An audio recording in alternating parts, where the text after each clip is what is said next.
Mas maigi pang maglakad ka na lang kaysa sasakay ka tas ganyan kahaba ang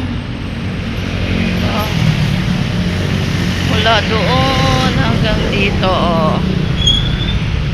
Dito lang yan sa Manggahan Gentry, diba?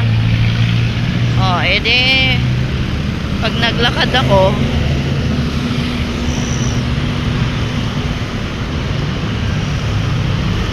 naka-benefits pa ako, nakapag-exercise pa ako kaysa matraffic ako dyan.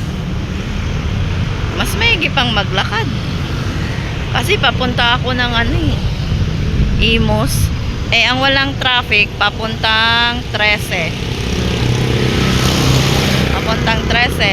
Papunta tayong Imus. Malabon. Grabe ang traffic. Buti na lang naisipan kong maglakad.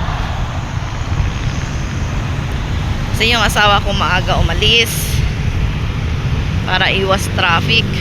Yan So nakamotor siya.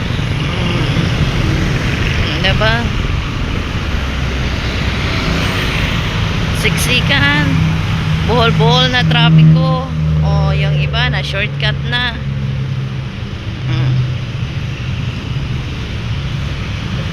Kaya minsan agahan ko na lang para makapag lakad na lang ako kaysa sasakay ako dyan na ganon din yung oras ng dating ko sa sakayan.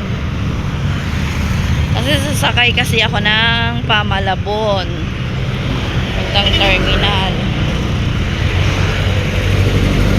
galing bahay. Si ate kaya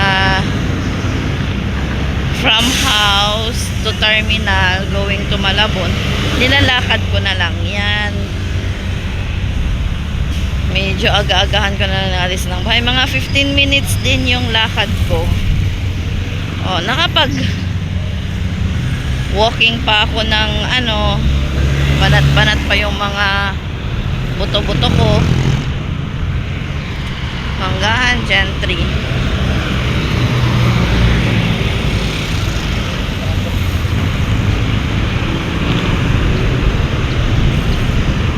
Diba? Buhol-buhol na yung papunta kasing dito kasi yan sa Aguinaldo Highway. Grabe ang mga sasakyan. Kung hindi mo agahan ang alis, asahan mo malilate ka talaga sa pupuntahan mo.